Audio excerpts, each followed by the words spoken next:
Good morning or good Buenos días, buenas tardes, según donde se encuentren. Soy Dimitri Orgulis, endocrinólogo de Grecia y actualmente el presidente de la Sociedad Europea de Menopausia y Andropausia, EMAS. Es un enorme placer darles la bienvenida a este webinar de EMAS sobre salud cardiometabólica y ósea en la insuficiencia ovárica prematura, visto desde la perspectiva de un endocrinólogo. De hecho, esta es bastante prevalente como entidad con diferentes consecuencias. Dos de estas, si no las principales, son las enfermedades cardiovasculares y la osteoporosis.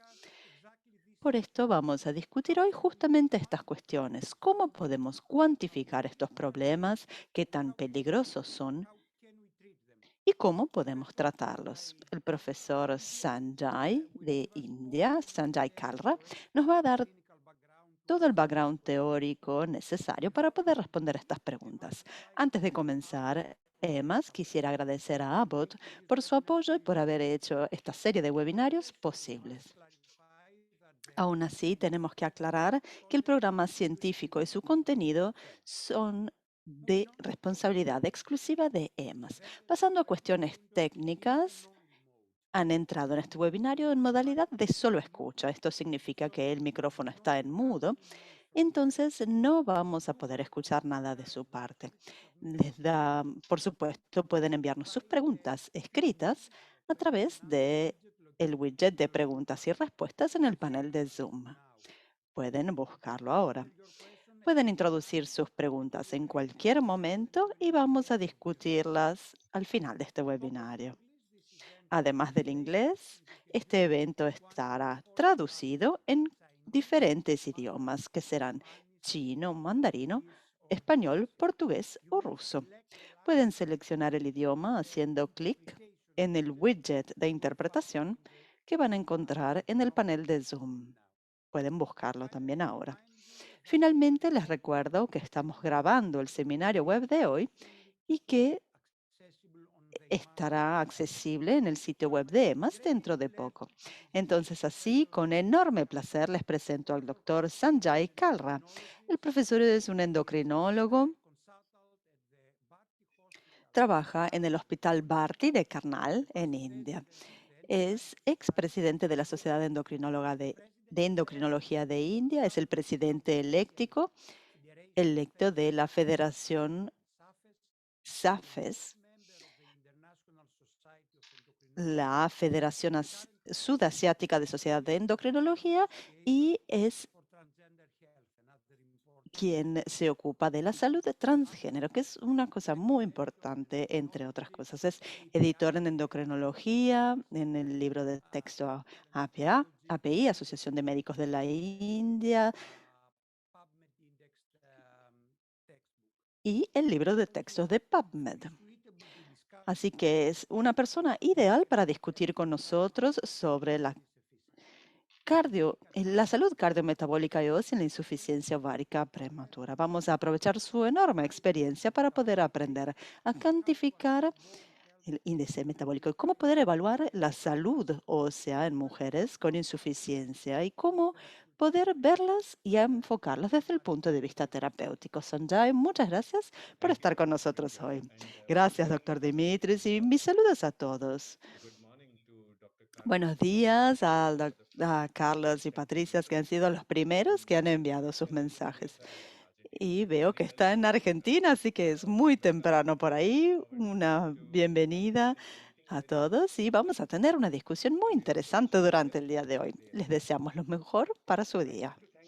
Quisiera agradecer a la Sociedad Europea de Menopausia y Andropausia porque la menopausia y la andropausia no están limitados solamente a Europa, hay cuestiones globales. No es un problema, una enfermedad, sino que es una fase de la vida. Y es nuestra tarea asegurarnos de que las mujeres que viven con la menopausia, las mujeres que están pasando la menopausia y que han pasado la menopausia, sigan siendo saludables. La definición de salud no está limitado solamente a a las hormonas, sino que es muy completo.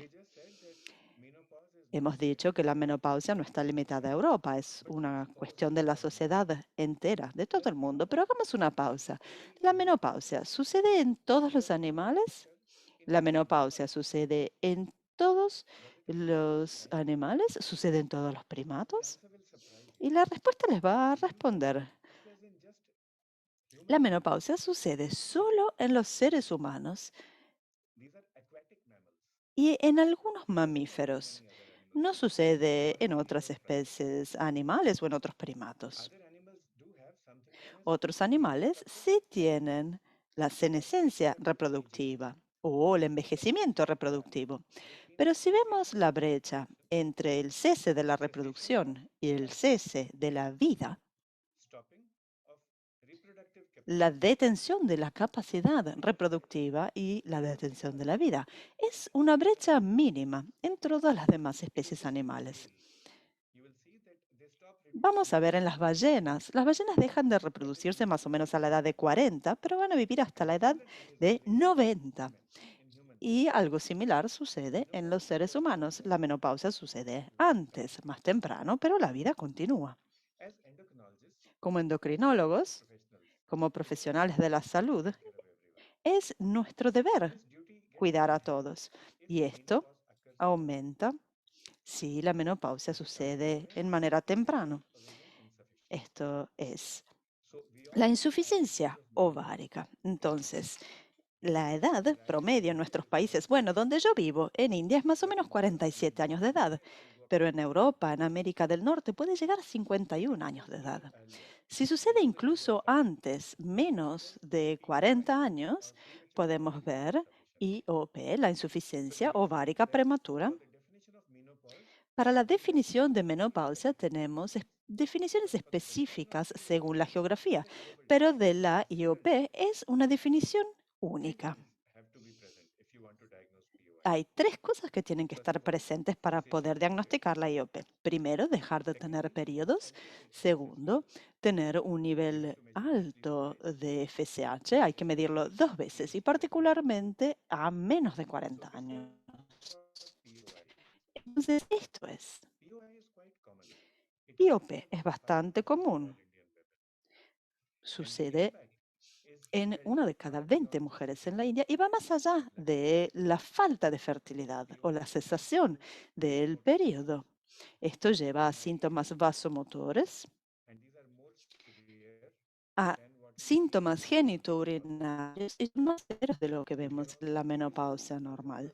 También puede predisponer a la enfermedad de Alzheimer, a cambios de humor, a una calidad de vida. Y también puede tener un impacto en la salud ósea, cardiovascular y en el riesgo de diabetes. No son solo enfermedades y disfunciones, son quejas y preocupaciones, sino que también tiene un impacto en la vida. Y esto lleva a una muerte prematura, una baja calidad de vida. Entonces, el funcionamiento y la salud de los ovarios son clave para una longevidad y una vida larga. Y si los perdemos en manera temprana, también perderemos la vida en manera temprana. La presentación clínica del IOP, bueno, podemos ver acá una larga lista. ¿Cómo podemos hacer que sea simple? Bueno, acá podemos verlo en forma más simple. Por supuesto, va a haber una amenorrea, cese de periodos, podemos tener síntomas vasomotores, podemos tener preocupaciones que tengan que ver con la salud de la piel. Y luego tenemos 3M, menstrual, motor y de la piel dermatológico, también relacionados con estados de ánimo y médicos. Entonces, ahora, habiendo comprendido esto, podemos comprender esta diapositiva en manera más clara. Problemas, los clásicos problemas de la menopausia, cambios en la pigmentación de la piel, cambio, tanto hiperpigmentación como hipopigmentación, pérdida del cabello, quizás tiroides y no síntomas específicos como fatiga, cansancio y molestias. Estos son los síntomas, las quejas, las preocupaciones de las pacientes, de las mujeres que viven con IOP. Pero ¿cuál es la etiología? Nuevamente, es una lista muy larga. podría confundir a cualquiera. Y aquí me gustaría agradecer a nuestras intérpretes que están haciendo un gran trabajo para poder traducir todo esto en tiempo real en mandarín, en ruso, portugués y español. Así que muchas gracias a las colegas por estar acá con nosotros y por poder permitir que este sea un webinario realmente global. Simplifiquemos entonces esta diapositiva. Podemos ver idiopático, heredado, inmune o autoinmune, infecciones y atrogénicos. Estas son las causas de la insuficiencia ovárica prematura.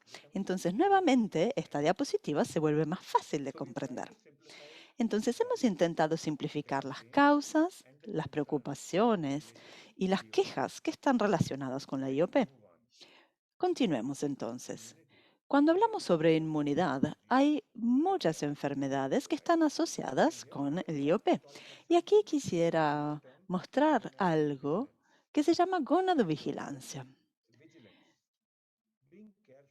que es tener cuidado, estar observando, controlando. Si tenemos un paciente que tenga cualquier tipo de enfermedad autoinmune que tenga que ver con la tiroides, con paratiroides, adrenal, pituitaria o pancreática, como diabetes de tipo 1, cualquier enfermedad autoinmune, tenemos que hacer un cribado de salud ovárica, al menos ver cuál es su historial. Incluso si la paciente no tiene enfermedades endócrinas autoinmunes que tengan que ver con la piel, con las plaquetas o con las células rojas o blancas de la sangre, que estén relacionadas con trastornos en el tejido conectivo como lupus eritematoso sistémico o que tenga que ver con las articulaciones o con el hígado, como hepatitis autoinmune o cirrosis biliar primaria. En todas estas, veamos cuál es la historia menstrual de la paciente y veamos su salud ovárica. Hay un síndrome más que me gustaría mencionar. No pertenece a a la definición de insuficiencia ovárica prematura, pero sí es algo que es muy común en muchos países, incluyendo Turquía, India y algunas partes de África. Entonces, una pregunta para todos. Por favor, escriban en el chat qué tan común es en sus países el síndrome de Sheehan's. No es insuficiencia ovárica, pero es como una mímica, una copia de la insuficiencia ovárica. Entonces, tenemos que tratar el síndrome de Sheehan de la misma manera que tratamos a la IOP. Y por supuesto, tenemos que dar una atención adicional a las mujeres que sufren de IOP. Agradezco los saludos que llegan en ruso. Lamento no poder leerlos y comprenderlos, pero seguramente vamos a hacer la traducción de las preguntas y los comentarios después de la charla.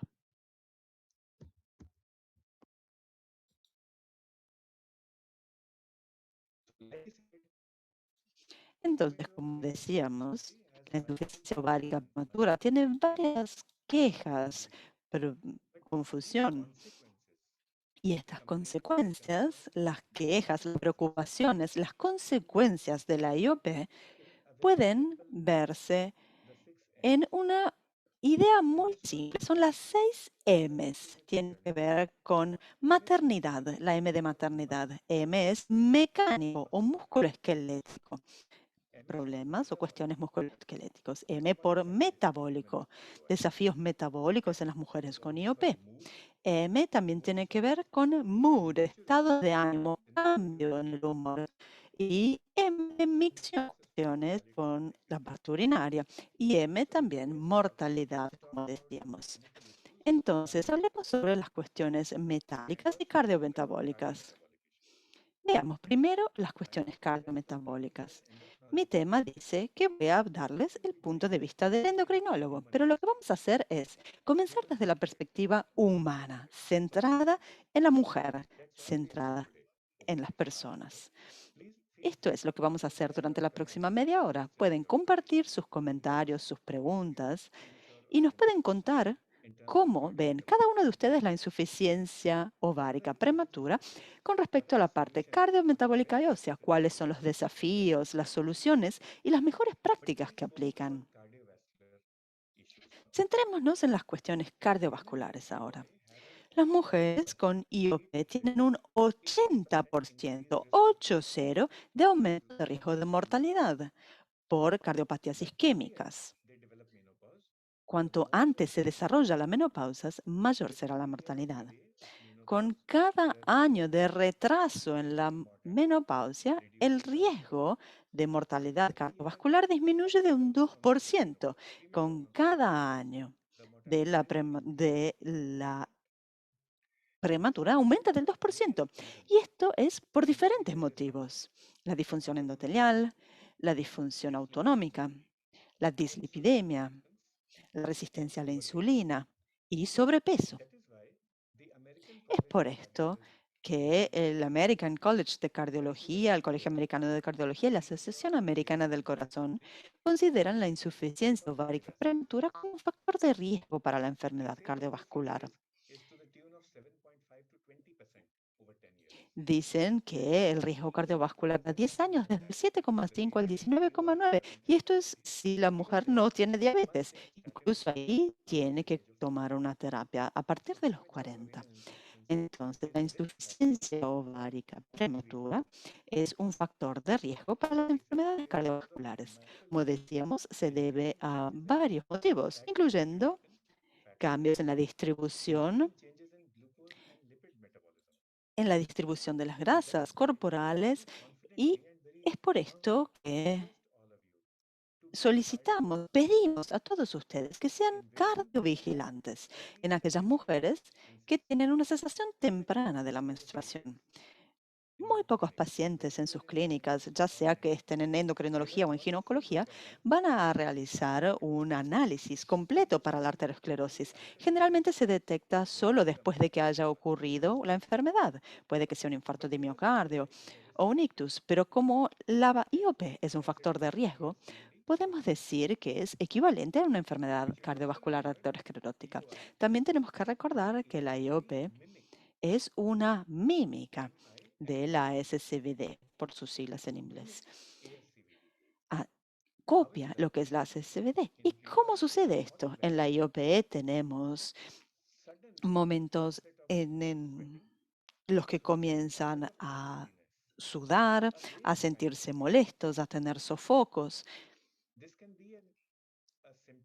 Y esto puede ser también un síntoma de angina, en particular en aquellas personas con diabetes, y lo llamamos equivalente a la angina. Entonces, alguien que viene con una sudoración en manera desproporcionada a la temperatura ambiente, bueno, puede que esta persona esté teniendo un ataque de pánico, puede que tenga angina, puede que tenga un ataque de isquémico transiente, pero también puede ser que tenga insuficiencia ovárica prematura.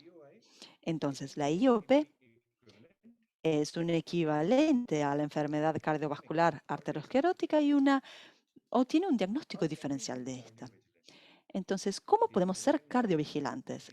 Las directrices americanas nos dicen que demos estatinas a la mujer más de 40 si tiene IOP, pero también podemos medir el riesgo cardiovascular. El riesgo cardiovascular puede medirse a través de diferentes factores de riesgos. Y uno de estos es el riesgo 3. Este viene del Reino Unido, pero es específico para cada etnia. Y van a ver cuando hacen el Q-RISC-3, pueden introducir su etnia según a la que pertenezcan y también pueden calcular su propio riesgo cardiovascular. Antonio, Lourdes, Leonardo, muchas gracias por escribirnos en español y también al doctor Pedro. Y en ruso, muchas gracias por las oportunidades de aprendizaje, nos dicen. Así que bueno, lo que vamos a decir es gracias por estar con nosotros. Doctor Leviti nos dice que ve esto raramente en su práctica. El doctor Gerardo nos saluda desde Lima, en Perú. Sandra. Y el doctor Pedro dice que Shinens es poco frecuente y que es ligeramente frecuente. La doctora Lourdes. Poco frecuente. Bueno, vamos a continuar. Estamos hablando sobre la IOP como una mímica de ASCVD como un equivalente. Entonces, lo que vemos es que cuanto antes sucede la IOP, mayor será el riesgo de mortalidad. No solo mayor el riesgo, sino también la mortalidad en general. Y esto estadísticamente es importante, como podemos ver en este amplio metaanálisis que cubrió más de 300.000 mujeres. Aquí tomaron a mujeres de 45 años o más al inicio. El umbral era 45 y si hubieran tomado un umbral de 40 o menos, la asociación hubiera sido aún más robusta. Hemos hablado sobre la cardiovigilancia. Podemos ver el QRISC-3, podemos dar estatinas a todos. Pero otra cosa que podemos hacer es centrarnos en la obesidad. Lo llamamos el barofenotipo de la menopausia. Fenotipo significa significa la suma de todos los atributos externos. Barofenotipo significa la suma de todos los atributos que están relacionados con las cuestiones que tienen que ver con la grasa. En inglés coloquial también podemos llamarlo el midriff de la menopausia, MIDRIF. Y sería fantástico si nuestros intérpretes o los colegas del mundo pudieran darnos los términos o las frases que se utilizan para describir este barofenotipo, este medio de la menopausia, algo que pueda sonar bonito, que sea poético, en español, en portugués, en mandarín y en ruso. Vamos a ver ahí que en la menopausia aumenta la masa grasa total, la grasa abdominal visceral, la grasa abdominal subcutánea, en el hígado, en el músculo esquelético, y esto puede causar apnea de sueño. Y las mujeres empiezan a perder la grasa glúteo-femoral y empiezan a tener más grasa en el abdomen. También van a desarrollar sarcopenia. Se reduce la masa muscular y aumenta la masa grasa. Entonces, siendo cardiovigilantes, también tenemos que ser barovigilantes y motivar a las mujeres durante la menopausia a hacer más ejercicio. Esto es algo muy importante, porque si pueden hacer ejercicios, tanto aeróbico como ejercicios de resistencia, en realidad van a poder mejorar su salud a largo plazo. Y no es solo una cuestión de peso, de verse bien. La menopausia temprana también está asociada con un aumento en el riesgo de padecer diabetes tipo 2. Y aquí, cuanto antes sea la menopausia, mayor el riesgo de diabetes tipo 2. Y el índice de IOP es 1,5. Para la menopausia temprana, si tomamos 45 años como la edad, entonces podemos ver 1,15 estadísticamente significativos, pero lo que podemos ver es que cuanto antes comienza la menopausia, mayor es el riesgo de diabetes tipo 2. Entonces, la IOP también es un estado prediabético. La IOP es un estado prediabético y es un estado que promueve la resistencia a la insulina. Como decíamos, podemos utilizar el ejercicio para detener esta tendencia y también podemos utilizar la terapia hormonal en la menopausia en dosis bajas para poder mejorar la sensibilidad a la insulina.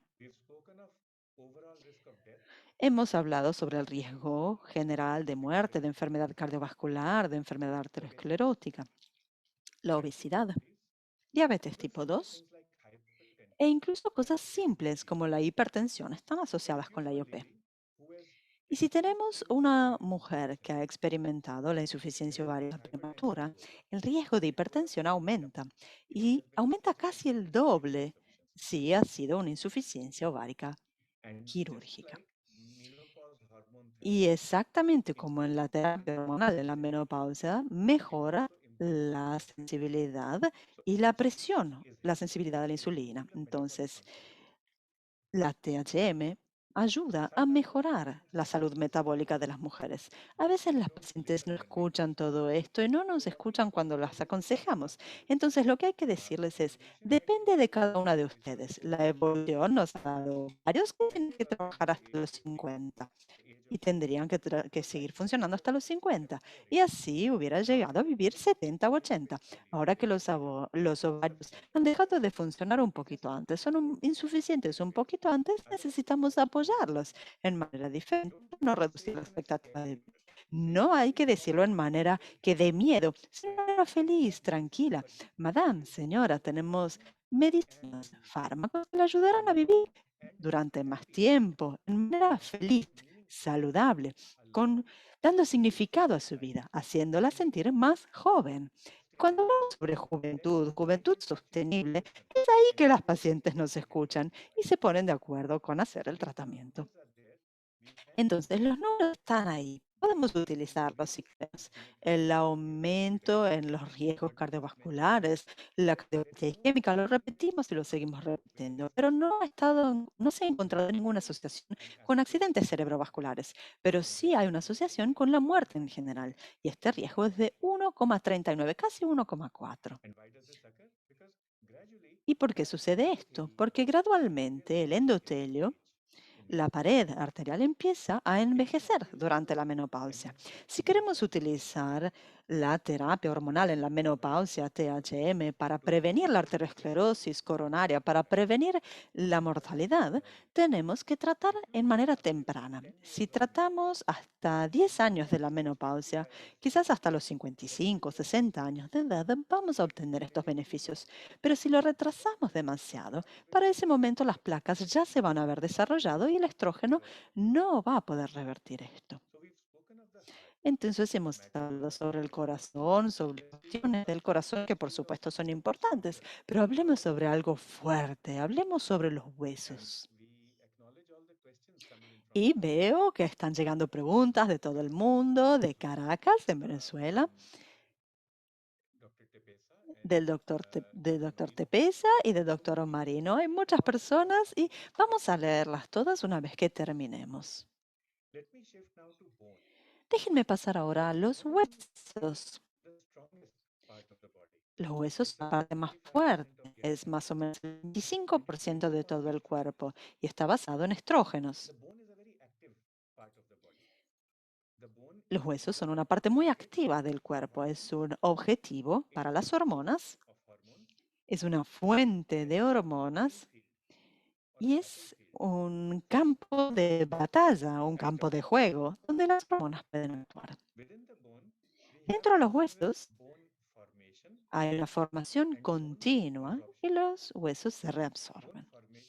La formación de huesos se realiza a través de los osteoblastos. La reabsorción a través de los osteoclastos. Lo que hace el estrógeno es aumentar la actividad de osteoblastos y también suprime la de los osteoclastos. En la IOP, cuando se reduce la insuficiencia, el osteoblasto se vuelve débil y el osteoclasto empieza a trabajar en manera adicional. Y es así que se tiene osteopenia u osteoporosis. La osteopenia sucede en las mujeres con una larga historia de deficiencia de estrógeno, en quienes no hacen ejercicios, en quienes no toman vitamina D o calcio y en quienes no realizan tratamientos o no adhieren al tratamiento con estrógeno o a la terapia hormonal en la menopausia. Y esto es uno de los factores de riesgo de la morbilidad y la mortalidad. Entonces, cuando llega una paciente con cualquier tipo de síntomas óseos, asegúrense de que empiece a hacer ejercicios, que tome vitamina D, calcio, pero también pensemos en la terapia hormonal y asegurémonos de que continúe con su tratamiento y adhiera a este. También hay algunas reglas básicas sobre el estilo de vida que pueden prevenir fracturas. El objetivo principal para el tratamiento de la osteoporosis y la prevención de la misma es prevenir las fracturas, las caídas. Entonces, tenemos que centrarnos en los músculos, las articulaciones y los huesos, por supuesto. La manera más fácil es hacer un DEXA. DEXA no siempre está disponible en todos los países. Entonces, exactamente como para los riesgos cardiovasculares que hablamos de QRISK-3, acá podemos utilizar FRAX. Es una herramienta, FRAX. Vayan a ver online. Frax, su país. Y si su país no se encontrará ahí, pueden colocar un país donde tengan un grupo étnico similar al de sus países. Y fíjense cuál es el riesgo de facturas. Para todas las mujeres con IOP, tenemos que ayudarlas a tener una terapia de reemplazo hormonal a menos que esté contraindicado. No demos anticonceptivos orales porque el objetivo no es este. Tenemos que ofrecer la hormona en la menopausia, THM. Y la THM va a ser más favorable para los huesos, será más segura para la parte metabólica. Si su paciente tiene un útero intacto, tenemos que dar progesterona más estrógeno. Si la paciente no tiene útero, entonces solo estrógeno va a funcionar bien. Luego, podemos dar hasta la menopausia natural anticipada, que es más o menos a los 50 años de edad. Si la paciente tuviera un trastorno asociado como quizás sea CVD, entonces utilizaremos también las estatinas. Y si la paciente tiene osteoporosis, podemos dar el tratamiento requerido. Puede ser teriparatida, puede ser denosomina. Entonces, esta es la manera en la que nos ocupamos de la salud ósea y cardiovascular. Tenemos que explicar a todas nuestras pacientes con insuficiencia ovaria prematura y a las comunidades y nuestras familias que la IOP es algo que va a aumentar la CVD, algo que va a aumentar la osteoporosis y las fracturas.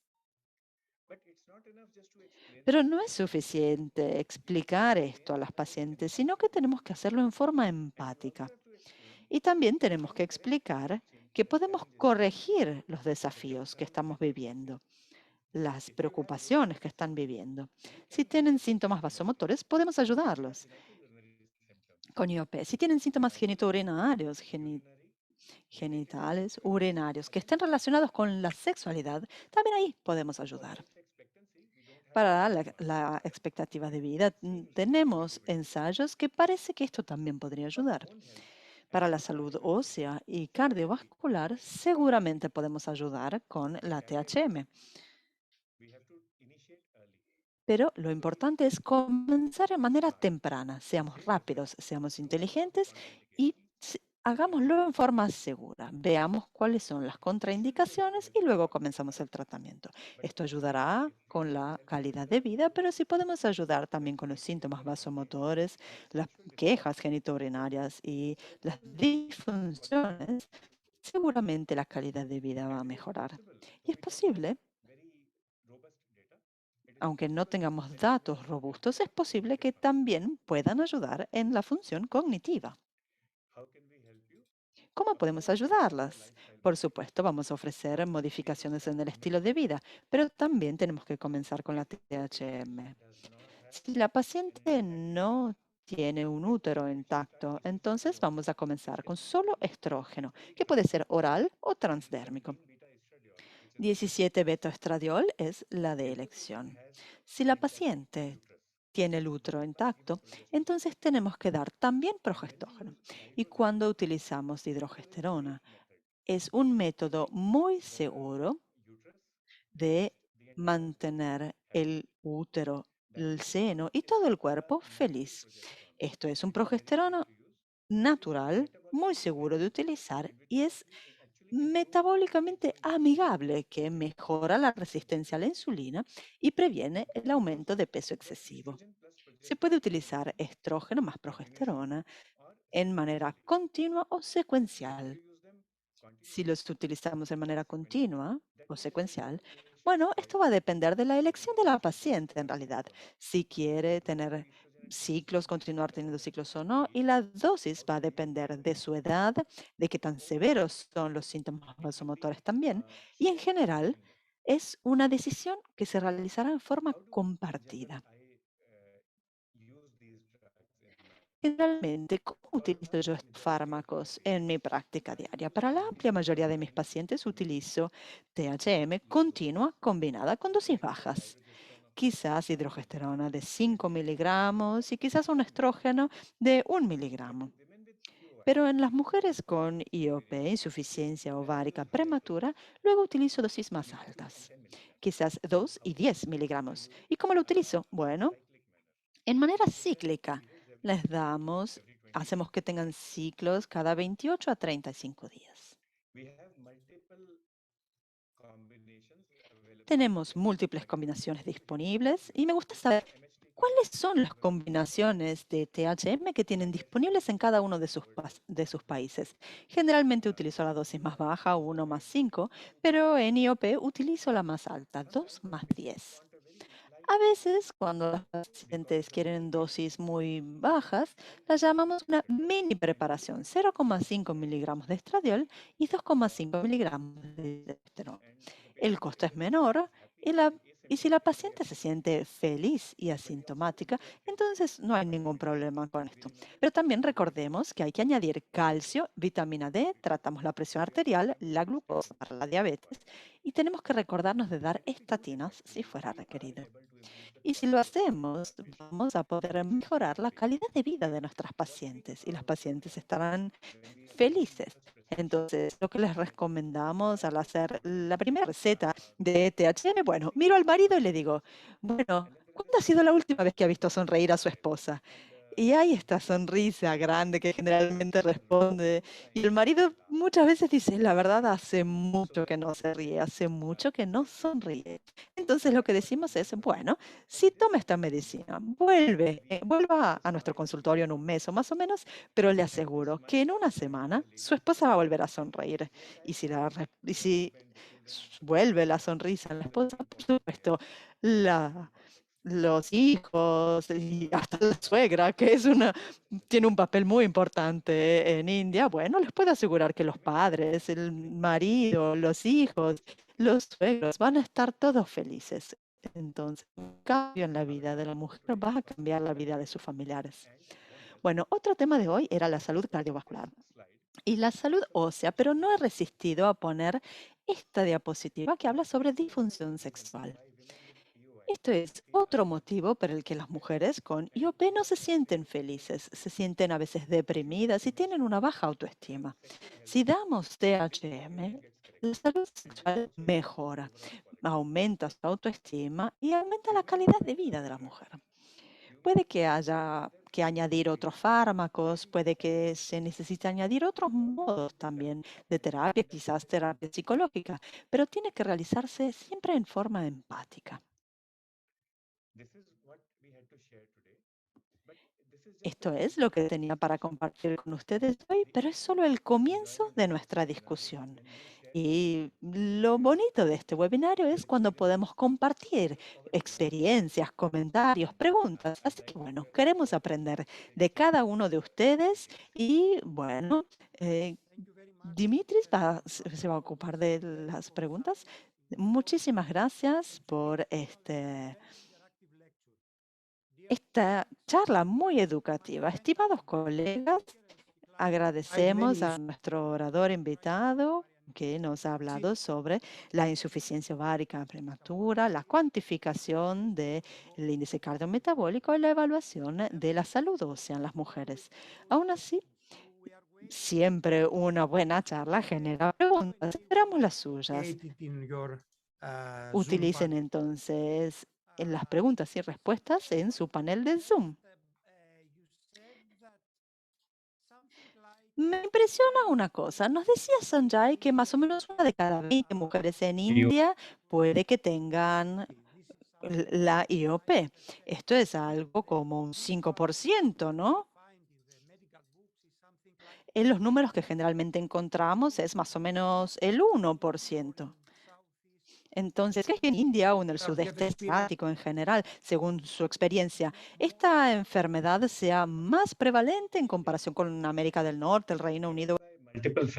Sí, esto se ve impulsado por distintos factores. El primer factor es artrogénico y en el resto, por ejemplo, si alguien tiene una disfunción intrauterina, se incluirán otro tipo de tratamientos. Estos son los fármacos que se utilizan. Uno de los tratamientos más comunes aquí son quirúrgicos. Se utiliza el tratamiento quirúrgico para la DIU, esto es una forma, pero otro de los motivos son las infecciones como la tuberculosis. La tuberculosis parecía tener una afinidad con el endometrio. Este es el segundo motivo principal. Y el tercero serían enfermedades autoinmunes. En India lo que vemos es que hay un gradiente de latitud para las enfermedades autoinmunes. A medida que nos alejamos del Ecuador, aumenta el riesgo de enfermedades autoinmunes. En el norte de India, de donde soy yo, tenemos una alta prevalencia de las autoinmunes, sea DIU o celiaquía, entre otras. Y cuando nos alejamos del Ecuador ya no veremos tanto estas enfermedades. Estos son los tres motivos principales que aumentan la incidencia de la IOP. Muy claro y muy interesante, una respuesta muy completa. Ahora sí, pasemos a algunas de las preguntas que han surgido a partir de nuestro panel. Puedo ver una pregunta que dice,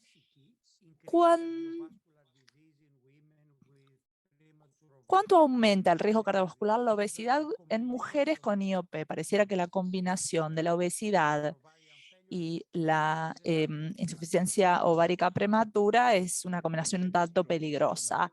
Sí, eso es muy cierto, hay muchos factores. La obesidad es un motivo muy serio. Si tuviéramos que enfocarnos en uno de los factores, tiene que ser la obesidad.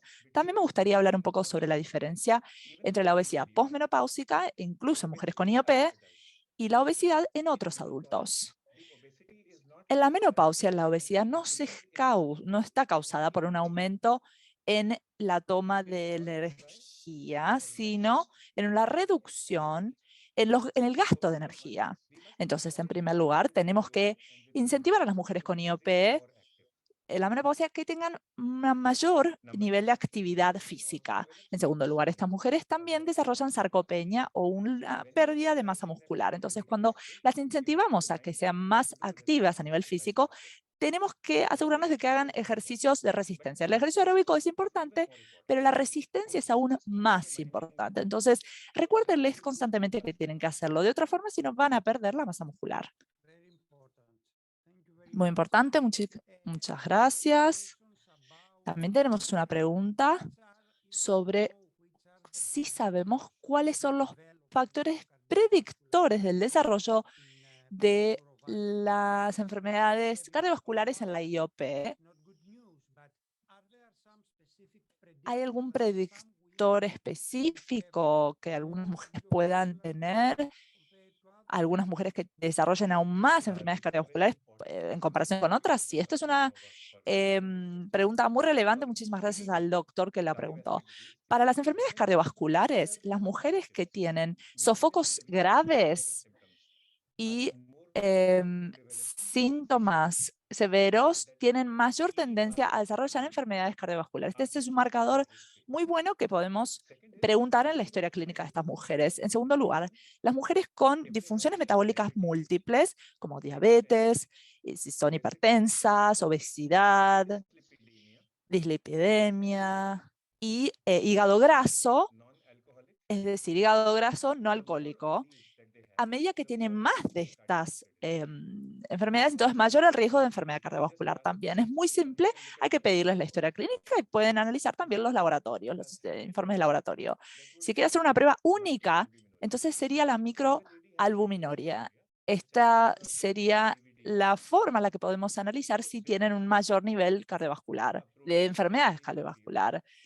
Esta es una forma de abordar a la IOP.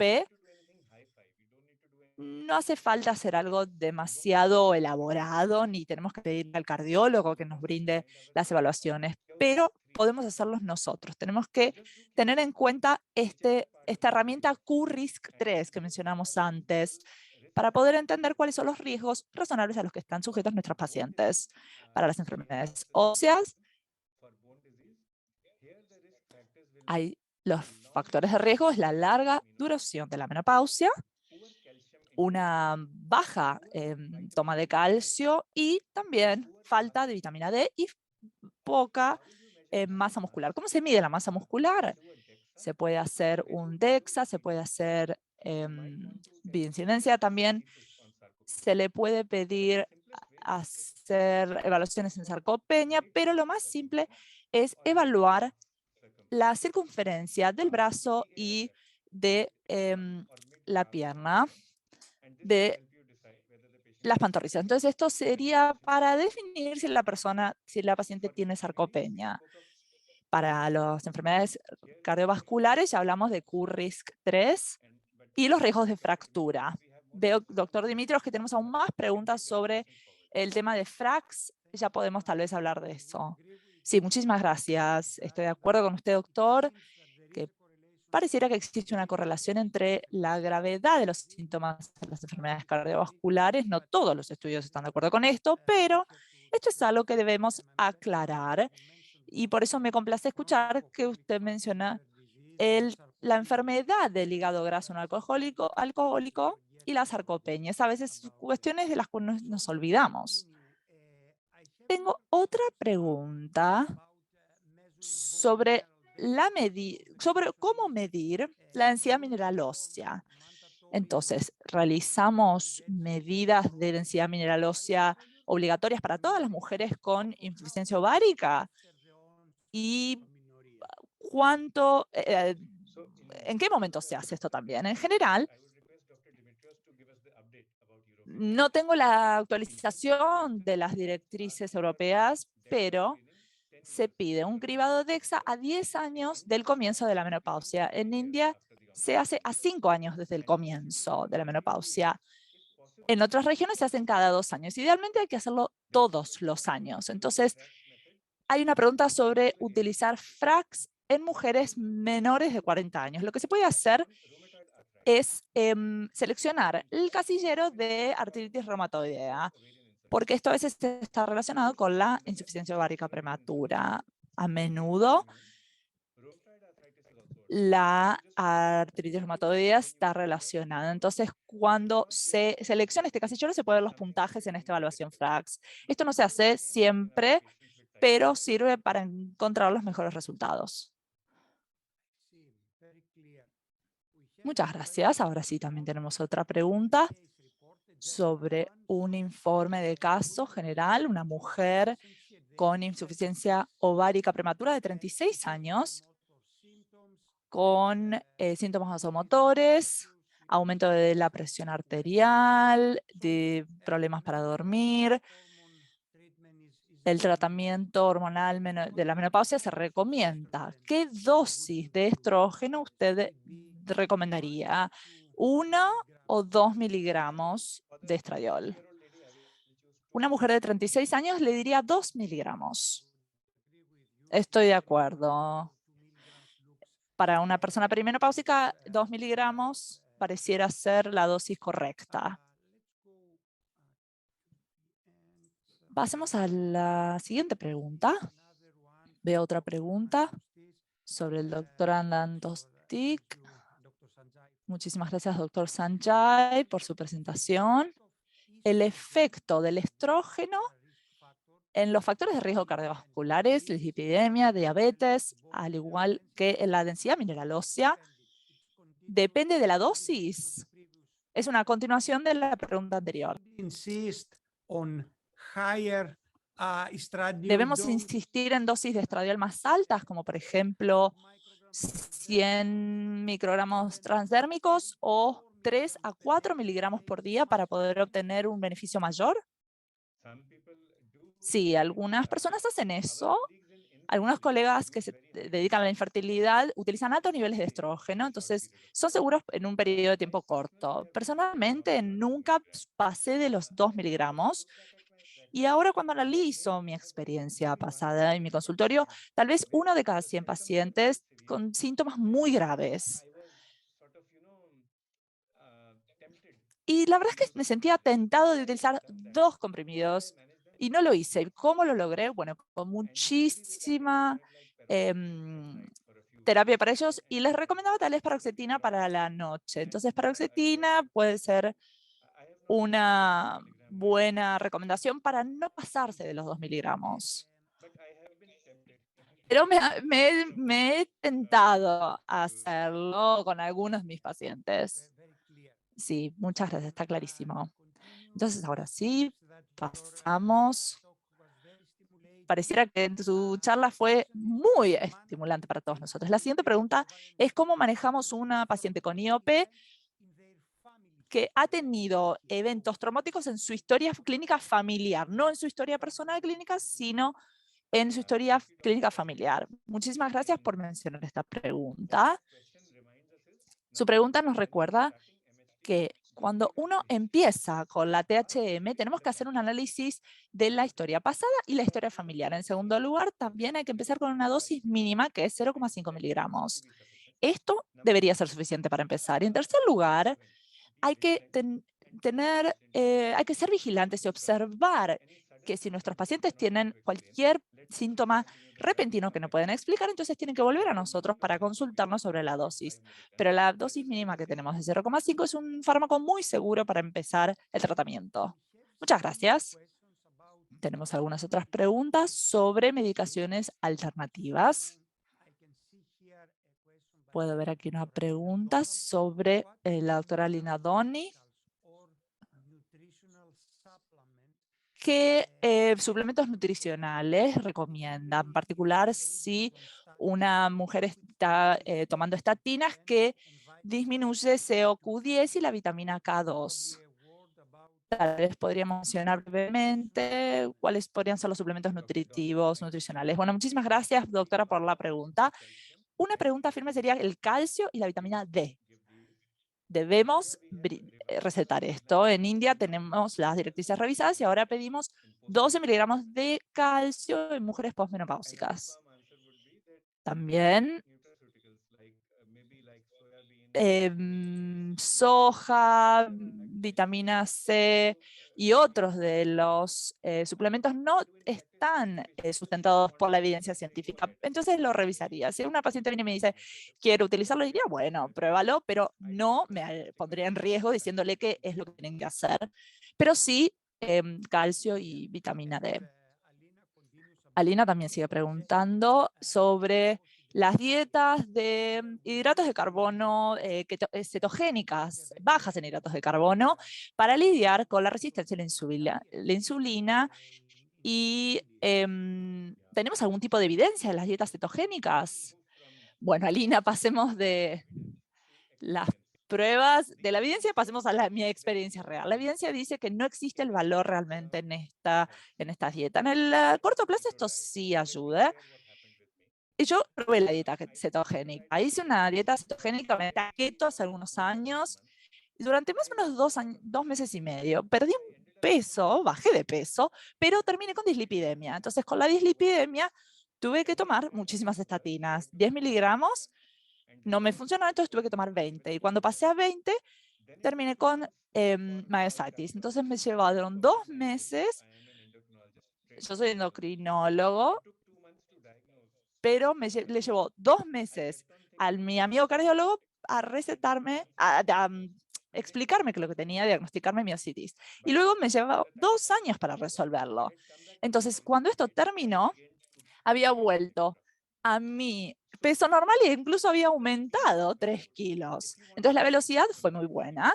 Si uno quiere un resultados rápidos, entonces la dieta cetogénica va a ayudar, pero al fin y al cabo, los logros duraderos nos hacen que tengamos que aprender de los científicos que están hace cientos de años evaluando esto.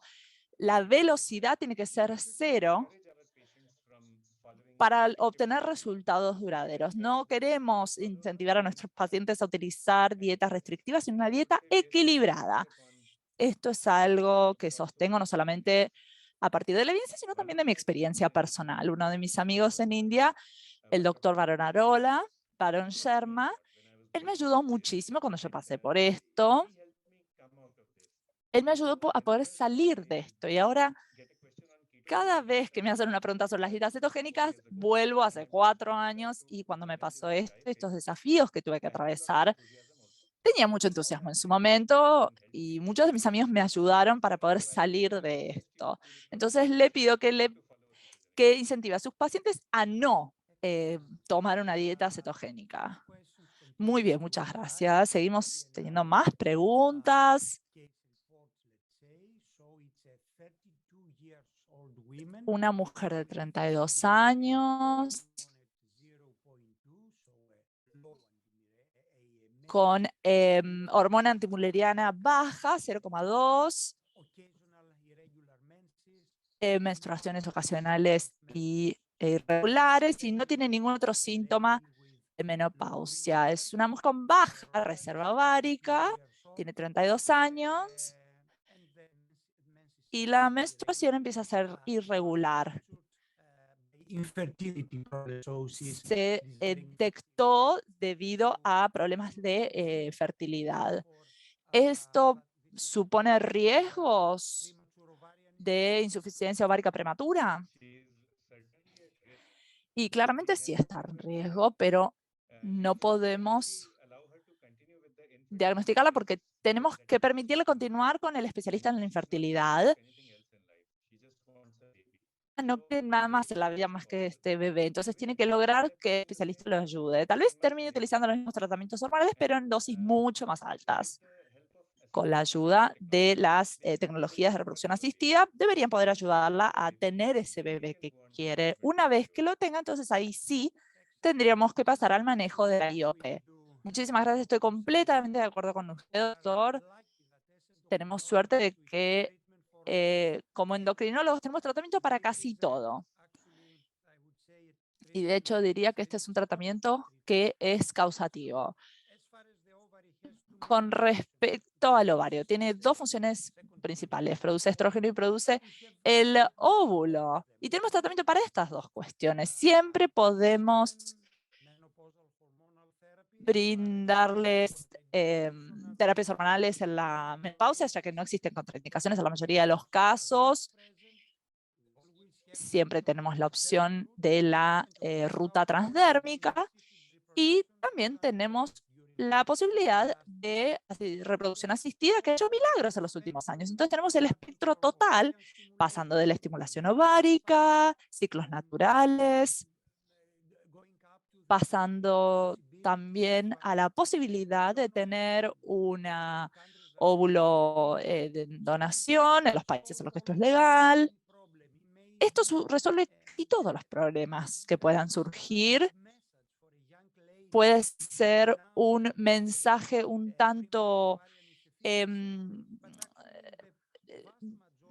problemático para una mujer de 32 años decirle que tiene insuficiencia ovárica prematura, pero en la mayoría de los casos esto se puede resolver. Tenemos algunas otras preguntas, pero estamos ya casi terminando nuestro debate de hoy.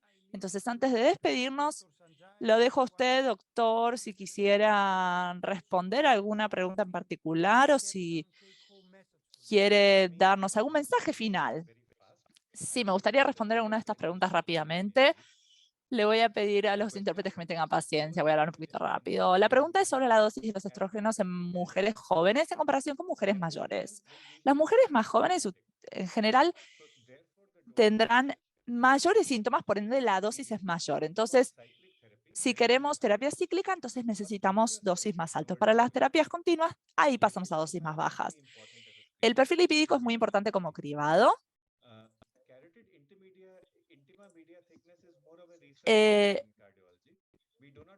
No necesitamos brindarles a nuestros pacientes la opción que estaba preguntando en una de estos Q&A, pero sí tenemos que utilizar la posibilidad de terapia hormonal para mujeres con obesidad, porque esto va a mejorar la distribución lipídica y reducirá el factor también lipídico. Con la artritis, ya que no se puede cambiar la edad en el FRAX2, pueden seleccionar el casillero de artritis reumatoidea y esto nos dará una idea general. Pero como bien dije, esto es algo que estamos haciendo a nivel empírico, no basado en la evidencia.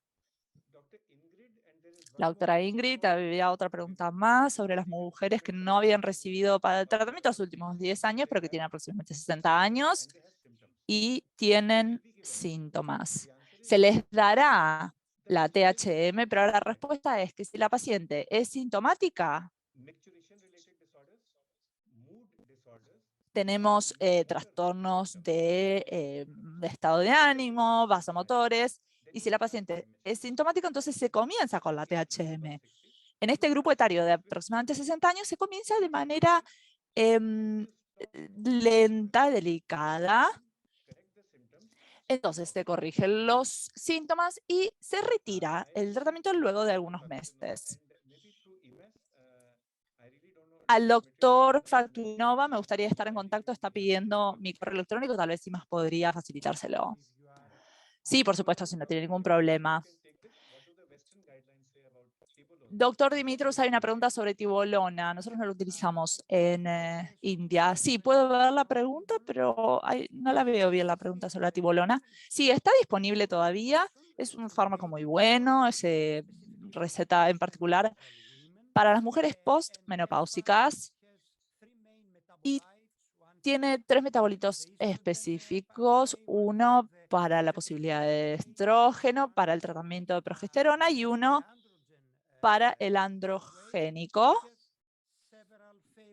Tiene distintos axiomas favorables. Puede ayudar a nivel óseo, el endometrio y puede llegar a tener algunos efectos positivos para las mujeres con condicionamientos hiposexuales que ya hemos mencionado. Entonces, ahora sí, queridos colegas, hemos llegado al final de este webinario. Espero que gracias a nuestro orador ahora seamos expertos en la evaluación de los riesgos metabólicos, cardiometabólicos y la salud ósea en mujeres con insuficiencia ovárica prematura, al igual que hemos debatido los roles de la terapia hormonal y de reemplazo hormonal de la menopausia para tratar la insuficiencia ovárica prematura. Ahora sí, me gustaría recordarles que este webinario estará disponible en la página web de EMAS.